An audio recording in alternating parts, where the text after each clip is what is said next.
That is a woman who just lost an argument. That lovely lady is Angela Rye, frequent guest on the Breakfast Club. But first, for some reason, DJ Envy and Charlamagne the God invited her on the same day that they had Jill Stein, the nominee, the presidential nominee for the Green Party, along with her running mate, Dr. Butch Ware, who is very impressive. He just, he cares about black people. He cares about people in general, and he will never be on TV because they don't like people who care about black people. They don't like people who actually care about people in general. They like people who talk about hot button issues. And Dr. Ware is, he's very impressive. I can see why Jill Stein chose him. The interview was like an hour, very informative. I learned a lot. Like, I'm not a Green Party person, but they said a lot of things that should be adopted by the Democratic Party, but they won't do it. So that look that Angela Rye gave, she gave that look after she was going back and forth with Dr. Stein about Dr. Stein losing all these different elections.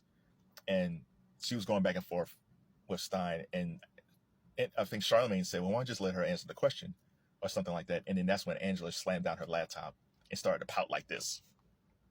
And I was like, how old are you? That's so crazy. And then at the end of the interview, Charlamagne said, hey, okay, Dr. Stein, we're out of time. Can you kind of explain your platform for us? And if Angela has any questions, you can ask some questions. And then Angela is like, I don't have any questions. He's so crazy. Well, let's go back a bit. Let's go back. I'll come back to Angela in a second. Once upon a time, kids, there was a guy named Tavis Smiley. Tavis Smiley was a host on the show on BET. Tavis was a news political pundit. And Tavis had a show on PBS. And then Barack Obama, that was in the 2000s. Barack Obama ran later in the decade.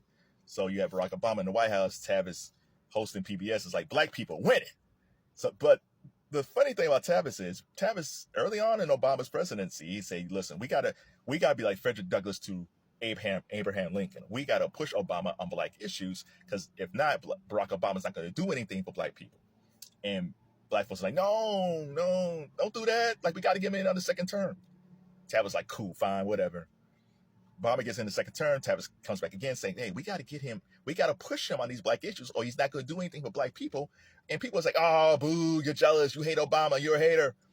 So they pushed out Tavis. Then Tavis also had that sexual harassment suit with PBS, which I think is still ongoing, which is crazy. He gets pushed out. In his wake of people pushing out Tavis, you have these new pundits and anchors popped up. And it's like Roland Martin and Joy Reid and Melissa Harris Perry, who I still miss. I miss Melissa. Tiffany Cross, Angela Rye, Torre popped up. He was doing Rolling Stone, but then he started being on TV. So all these new black folks popped up talking about talking about politics and news. And then there's Angela Rye. So Angela Rye was cool because Angela Rye was like this around the way sassy girl with a law degree, and she worked on Capitol Hill, and she wasn't taking no S, and she was a cool chick. 10 years ago, that whole dog and pony show is over. And not just for Rye, just for all of them. Like, black folks, especially this recently, they're looking at all these pundits with a different eye now. Like, even before that video of Roland Martin with the dude walking around half naked, people had a raised eyebrow about Roland. People has a raised eyebrow about Joy Reid. Melissa Harris Perry got pushed out a while ago, and even Tiffany Cross got pushed out a while ago. Angela Rye, they weren't really hard on Angela, because partly is that she dated Common and he dumped her, so that kind of gave her a reprieve, just because Common dumps everybody. Watch out, Jebba Hudson. But yeah, so she got a reprieve after being dumped by Common, but that's over after this interview. So, like I said, Jill Stein and Dr. Ware talked about a lot of different things: climate change, education. What was happening in Gaza, the genocide there, like all these different things, man. It was really, really good, really informative. And Angela could have piggybacked on any of those questions, could have gone deeper in some of these discussions. But no, Angela had her laptop open and she had an agenda, and her agenda was to make Jill Stein look bad so Kamala Harris can look good. Which I don't even know why they feel like Jill Stein is a threat to Kamala Harris. Like, Jill Stein said, like, I'm not a threat to her. Like, she said, I'm probably a bigger threat to Trump. And let's be honest, Jill Stein was probably a bigger threat in 2016 than she is in 2024. one of the questions that Angela asked her was why she was sitting next to Putin. It's an old question, but it's like, okay, that's okay, I'll give you that. And Jill Stein gave a very good answer. It's like, this is why I was sitting next to Putin. This is what happened. And she said, like, there was an investigation after all that stuff. And it's true. Like, if they knew if they thought she was a Russian agent, they probably would have put her, the CIA or the FBI probably would have locked her up by now. But they didn't. She was cleared on that. So then Angela Rye was asking her, like, what, when you ran for this and you lost, and you ran for this election and you lost, and you ran for this election and you lost, and you ran for that election and you lost. Man, if I was Jill Stein, I'm like, listen, at least I tried to run. Because I think part of the problem right now is that she got this fight. Jill Stein is fighting with AOC, which is kind of weird. But they're going back and forth. But yeah, one thing Jill Stein had said to Angela Rye is that, well, at least I ran for some office. What have you done? Like Angela Rye says, she's a lawyer. She says she worked on Capitol Hill. If Marjorie Taylor Greene could be in Congress, I'm sure Angela Rye can go someplace and run for Congress and win. But you know what? It's not as lucrative. Now, I mean, a lot of Congress people make lots of money. It's an easier job just to go on CNN and talk for a few minutes and make six figures. It's a lot easier to be a consultant on government, because you can make a lot of money as a consultant in government and just consult on a few projects and make a lot of money. Like if Angela Rye doesn't like Jill Stein or any of these people, why don't she run? But she won't, because one, running is hard. Running is hard. One of the reasons why Jill Stein probably lost a lot is she ran as a Green Party candidate as an independent. Bernie Sanders is an independent congressman for Vermont. When he ran in 2016 against Hillary Clinton, he joined the Democratic Party because he knows it's hard to run as an independent person for president. Ross Perot, even though Ralph Nader hurt Al Gore, but Ross Perot was probably the last true independent person that was on the stage debating. It was Bill Clinton, George H.W. Bush, and Ross Perot. You wouldn't have that today.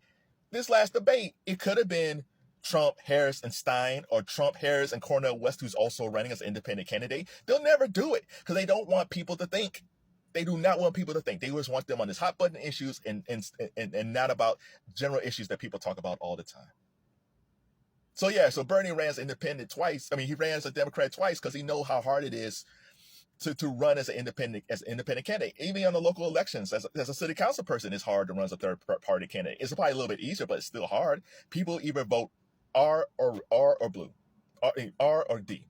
That's all they do.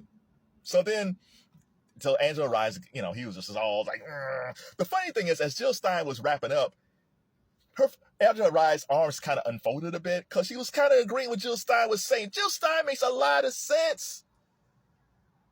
And Angela Rye, if she was smart, she would take some of these things to Kamala Harris and say, hey, maybe you should incorporate some of these things into your platform. Because these things, but she'll never do it.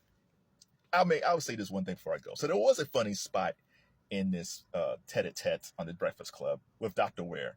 So Dr. Ware was talking about Kamala Harris, and he said Kamala Harris, right? And people say Kamala.